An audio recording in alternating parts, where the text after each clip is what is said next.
Hello students, this is me your Inayat. Today I will teach you about the motion of class 9th, that is your first chapter. So आज हम motion के बारे में पढ़ेंगे. पहले हम देखेंगे इस मोशन में हमें क्या क्या चीज़ें पढ़नी है, इस यूनिट में क्या क्या चीज़ें आएंगी. तो हम देखेंगे इसका ओवरव्यू पहले चैप्टर का. जो पहला टॉपिक इस मोशन में हमें पढ़ना है वो आएगा फिजिकल क्वांटिटी.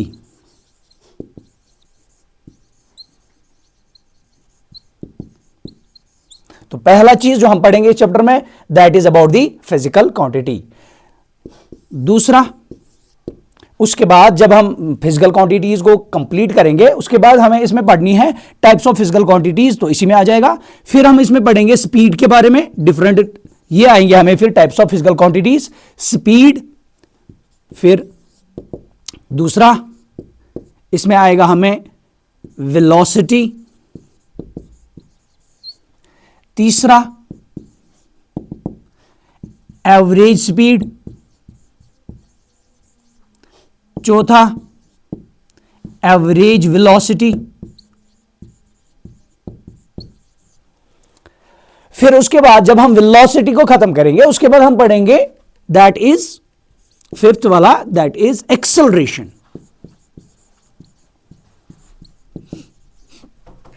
जब हम ये एक्सेलरेशन को खत्म करेंगे, इससे पहले जब हम फिजिकल क्वांटिटीज पढ़ रहे होंगे, तो अगर हम देखेंगे फिजिकल क्वांटिटीज में, तो इससे पहले हमें एक और आएगा दैट इज मोशन. यहीं पे हम पढ़ेंगे यूनिफॉर्म मोशन को और नॉन यूनिफॉर्म मोशन को.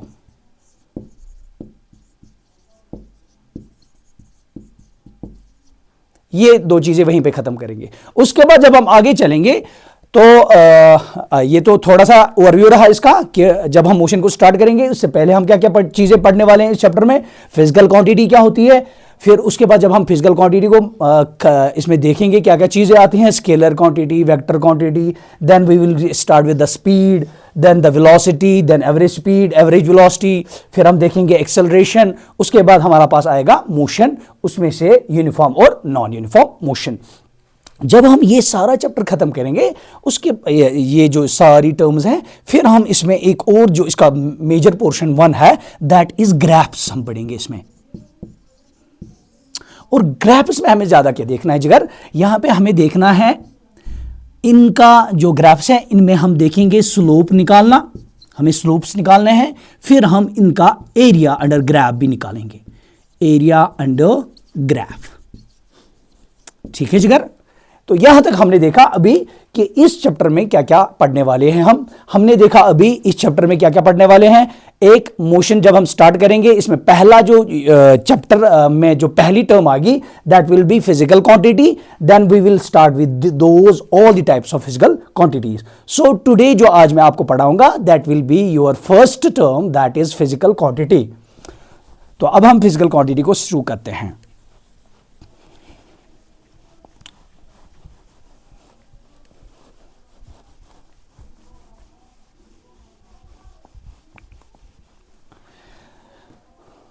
अब हम फिजिकल क्वांटिटी को देख लेते हैं.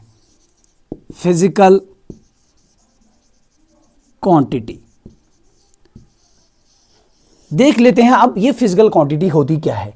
अगर हम इस फिजिकल क्वांटिटी की डेफिनेशन को देख लेंगे तो फिजिकल क्वांटिटी क्या बोलती है, it is a quantity, it is a quantity. ये एक क्वांटिटी है जिसमें क्या होगा, विच हैज वैल्यू, जिसका वैल्यू होगा. फिर जिसको हम कैन बी मेजर्ड, जिसको हम मेजर कर सकते हैं, कैन बी मेजर्ड. और एंड ऑन विच मैथमेटिकल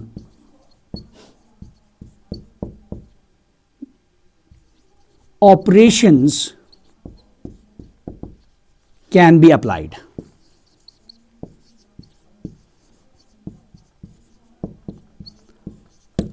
तो फिजिकल क्वांटिटी क्या होती है. फिजिकल क्वांटिटी अगर हम देख लेंगे फिजिकल क्वांटिटी क्या होती है, ये वो क्वांटिटी है जिसमें कोई वैल्यू होगा.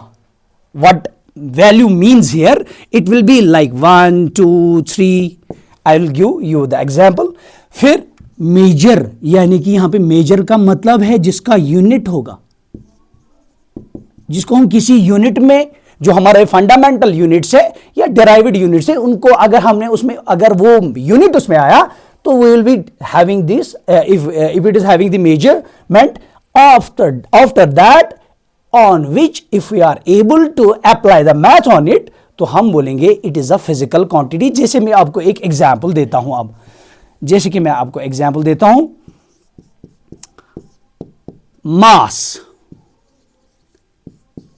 मास एक फिजिकल क्वांटिटी है, हम कैसे मान लेंगे, देखिए फॉर एग्जाम्पल मास किसको हम बोलते हैं, पहले मैं बताऊंगा आपको मास किसको बोलते हैं. It is the amount of substance present in an object. एक ऑब्जेक्ट में कितना सब्सटेंस है, सब्सटेंस मतलब जिसका वो बना है, वो कितना है, उसका वजन कितना है, तो हम बोलेंगे वो उसका मास है. तो अब ये मास कैसे एक फिजिकल क्वांटिटी है, देखो फॉर एग्जांपल मैं आपको बोल रहा हूं, ये एक मार्कर है हमारे पास, दिस इज अ मार्कर. अगर हम इस मार्कर को देखें, मैं आपको बोल रहा हूं इसका जो वजन है, मास है, वो है 100 ग्राम्स. क्योंकि मैं मास यहां पे आपको समझा रहा हूं, तो इसलिए यहां पे यही मिसाल मैं आपको दे रहा हूं. जो यहां पे ये 100 है, दिस इज अ वैल्यू, ये हो गया हमारा वैल्यू. उसके बाद जो ये ग्राम है, ये इसका यूनिट हो गया. खासकर दो चीजें इंपॉर्टेंट होती है फिजिकल क्वांटिटी में, एक उसके पास मास होना चाहिए, वैल्यू होना चाहिए, फिर हम बोलते हैं दूसरा उसका कोई यूनिट होना चाहिए जिसमें हम उसको मेजर कर सकते हैं. तो हम यहां पे बोलेंगे mass is a physical quantity, mass एक फिजिकल क्वांटिटी है. दूसरी एग्जांपल मैं आपको दे देता हूं, जैसे कि हमारे पास एक और एग्जांपल मैं देता हूं, जैसे कि डिस्टेंस भी एक फिजिकल क्वांटिटी है. कैसे, देख लीजिए. डिस्टेंस किसको बोलते हैं, actual path covered by an object, actual path covered by an object. For example मैं बताऊंगा आपको, एक ए पॉइंट है और एक बी पॉइंट है. मैं आपको ऐसे बताऊंगा, एक ऑब्जेक्ट है जिसको ए पॉइंट से बी पॉइंट जाना है, और ये पॉइंट कैसे, ये ऑब्जेक्ट कैसे चला, ये ऐसे ऐसे और पहुंचा ये बी पॉइंट पे. जो जहां जहां से ये चला, ये देख लीजिए, जो जहां जहां से ये चला, हम बोलेंगे ये इसकी एक्चुअल पाथ है. तो इसमें कितनी वैल्यू क्या होगा इसका, जैसे कि मैं आपको बताऊंगा, इसका वैल्यू हमारे पास निकला 100 या 1000 फॉर एग्जाम्पल मीटर. तो हमने बोला इस ए से बी तक कितनी, ये कितना चला है, 1000 मीटर. 1000 इसका वैल्यू हो गया और मीटर इसका यूनिट हो गया. तो we will be able to know that this distance is a physical quantity. So this was about the physical quantity. Now we will be dealing with the types of physical quantity.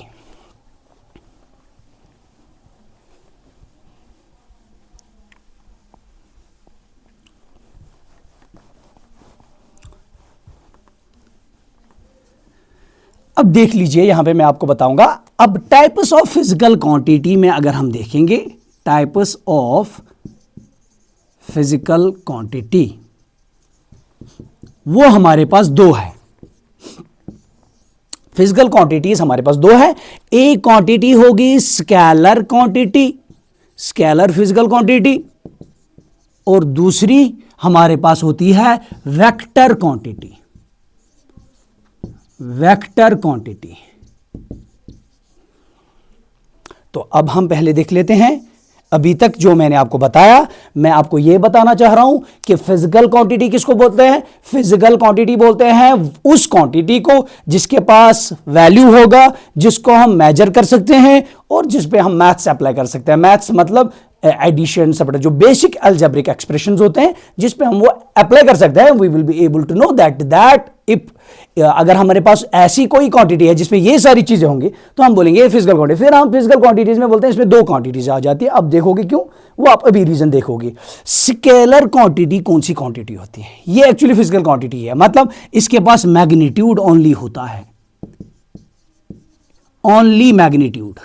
वो quantity जिसके पास क्या होगा, magnitude. जैसे कि मैं आपको बताऊं, magnitude मतलब वैल्यू होगा, और मैग्नीट्यूड में वैल्यू और यूनिट, सिंपल। तो हम बोलेंगे ये एक फिजिकल स्केलर क्वांटिटी है। अब स्केलर क्वांटिटी एग्जांपल क्या आएगी इसमें? एग्जांपल आप सिंपल याद रख लीजिए, मास जो अभी हमने बताई थी, डिस्टेंस, स्पीड, ये आ जाएंगे इसमें। इन्हीं को हमने आगे जाके पढ़ना है, अच्छे से डिटेल में पढ़ना है। तो this was about the scalar quantity, because we have already done this. Physical quantity क्या होती है, वही स्केलर क्वांटिटी। अब ये वेक्टर क्वांटिटी क्यों आ गई यहां पे, तो उसको मैं समझाने की कोशिश कर रहा हूं यहां पे। अब मैं आपको बताऊंगा यहां पे कि वेक्टर क्वांटिटी किसको बोलते हैं असल में, यही असल में टर्म है। फिर यही वेक्टर्स हमने यहां पे डिटेल में पढ़ने हैं। पहले हम देख लेते हैं ये वेक्टर क्वांटिटी का किसको बोलते हैं। वेक्टर क्वांटिटी, वेक्टर क्वांटिटी किसको बोलते हैं? It is a quantity having magnitude. इसके पास एक तो मैग्नीट्यूड होना चाहिए जो अभी हमने स्केलर क्वांटिटी में देखा, एंड डायरेक्शन। ये इंपॉर्टेंट चीज इसमें होनी चाहिए। वो फिजिकल क्वांटिटी जिसके पास मैग्नीट्यूड होगा, मैग्नीट्यूड में हमने क्या बोला, वैल्यू होगा, यूनिट होगा, फिर डायरेक्शन। और डायरेक्शन, अब मैं आपको एग्जांपल दे देता हूं। इसका मतलब है यहां पे अगर मैं आपको समझाने की कोशिश करूंगा, अगर ऐसी क्वांटिटी होगा जिसके पास मैग्नीट्यूड भी होगा, डायरेक्शन भी होगा, तो हम बोलेंगे ये एक वेक्टर क्वांटिटी है। एक और बात यहां पे इंपॉर्टेंट है, इस वेक्टर क्वांटिटी में ये दोनों होने चाहिए। अगर एक भी इनमें से मिसिंग होगा तो हम बोलेंगे ये एक वेक्टर क्वांटिटी नहीं हो सकती। क्यों? क्योंकि मैग्नीट्यूड के साथ साथ इसको डायरेक्शन की भी जरूरत होती है, तब तक ये अपनी वेक्टर क्वांटिटी तब तक ये इसको नहीं दिखा सकता कि मैं एक वेक्टर क्वांटिटी, क्योंकि उसके पास डायरेक्शन की अहम जरूरत है। मैं आपको एग्जाम्पल देता हूं, देख लीजिए example, that is force. Force एक वेक्टर क्वांटिटी है। देख लीजिए कैसे फोर्स एक वेक्टर क्वांटिटी है। हम फोर्स में क्या बोलते हैं, देखिए जिगर, फोर्स में बोलते हैं पुश और पुल। देखिए मैंने क्या आपको बोला, मैंने आपको बोला हमने 100 न्यूटन फोर्स अप्लाई किया। फोर्स का जो ये होता है ऐसा यूनिट, वो होता है न्यूटन। हमने बोला हमने 100 न्यूटन फोर्स को अप्लाई किया। तो यहां पे देख लीजिए 100 इसका मैग्नीट्यूड हो गया, फिर दूसरा ये हो गया मैग्नीट्यूड में एक तो वैल्यू आ गया, न्यूटन इसका क्या हो गया, न्यूटन आ गया इसका यूनिट, ऐसा यूनिट। मगर अब देख लीजिए इसमें इंपॉर्टेंट चीज क्या है। अब मैं आपको बोल रहा हूं 100 न्यूटन हमने फोर्स अप्लाई किया, वहां से मुझे बोलेगा कोई सर किस पे अप्लाई किया, कहां से अप्लाई किया। जब हम इसमें कहां से किस पे अप्लाई करते हैं ना, it means it is having the direction, it should have the direction. तब तक हमारा फोर्स अप्लाई, तब तक हमारा फोर्स डिफाइन हो ही नहीं सकता जब तक हमारे पास डायरेक्शन नहीं होगी। मैं आपको बोल रहा हूं इस बोर्ड पे मैं 100 न्यूटन को अप्लाई करूंगा। 100 न्यूटन सर कैसे अप्लाई करेंगे, मैं इसको जैसे कि पुश कर रहा हूं, पुश मतलब ही हो गया मैं इस पे एक डायरेक्शन दे रहा हूं, डायरेक्शन का मतलब ही हो गया, इसलिए इसको हम बोलते हैं एक वेक्टर क्वांटिटी है। सो इसमें बहुत सारी एग्जाम्पल्स आ जाएंगी, जैसे कि मैंने एक को समझाया जो कि इस चैप्टर में हमने पढ़ने वाले हैं। ये फोर्स कहां पे पढ़ेंगे हम, जब हम लॉज ऑफ मोशन पढ़ेंगे, उसमें आप force and laws of motion, वहां पे ये अच्छे से डिटेल में पढ़ेंगे फोर्स। अलबत्ता जो इसमें जो आप वेक्टर क्वांटिटीज पढ़ने वाले हो, वो आपके पास वेलोसिटी आ जाएगी और आपके पास एक्सेलरेशन आ जाएगी, और एक और है दैट इज डिस्प्लेसमेंट। मैं आपको यहां पे एग्जांपल एक और दे देता हूं, दैट इज डिस्प्लेसमेंट। इसको मैं पहले रब करता हूं, देख लीजिए डिस्प्लेसमेंट किसको कहते हैं। मैंने अभी आपको समझाया था कि डिस्टेंस एक होती है, डिस्टेंस हमने बोला था actual path covered by an object, हमें उससे कोई चीज दरकार ही नहीं थी। फॉर एग्जांपल हमने ए पॉइंट से स्टार्ट कर लिया था, हमने बी पॉइंट जाना था, उसमें हमने नहीं देखा कि हमने ए से बी जाना है, नहीं, हमने देखा सिर्फ ये ऑब्जेक्ट कहां कहां से जा रहा है, कहां कहां से जा रहा है, तो इसको हम बोलते थे डिस्टेंस। अब देख लीजिए, अब ए से डी हम अब एक स्ट्रेट लाइन खींच लेंगे which will be from initial to final. ये होगी इनिशियल टू फाइनल, इसमें एक डायरेक्शन अब है। जब इसमें डायरेक्शन आ गई तो इसका मतलब यह है कि ये एक वेक्टर क्वांटिटी है। डिस्प्लेसमेंट एक vector quantity, this is a displacement. Displacement क्या होता है? Shortest distance from initial to final point, इसको हम बोलते हैं डिस्प्लेसमेंट। इसका मतलब ये है, जब हमने बोला इसकी एक डायरेक्शन आ गई ना, जब हम इसमें डायरेक्शन लाएंगे, डायरेक्शन मतलब ये जो डिस्प्लेसमेंट है, it is a vector quantity. So this was for today. I hope this all was understandable. सो आज हमने पढ़ा फिजिकल क्वांटिटी क्या होती है, फिर हमने बोला टाइप्स ऑफ फिजिकल क्वांटिटीज़, और ये भी बोला इस चैप्टर में क्या क्या पढ़ने वाले हम। जो हमारा नेक्स्ट सेशन अब होगा उसमें हम अब डिटेल में जाने वाले हैं वेक्टर्स में। वेक्टर्स में कम से कम हमें 10-15 लेक्चर्स लगेंगे। उसके बाद हम जो बाकी जो हमारी फिजिकल क्वांटिटीज़ है, जैसे कि स्पीड है, जैसे कि वेलोसिटी है, एक्सेलरेशन है, और जो डिफरेंट टाइप्स ऑफ ग्राफ्स है, वो हम डील करेंगे। So thank you very much.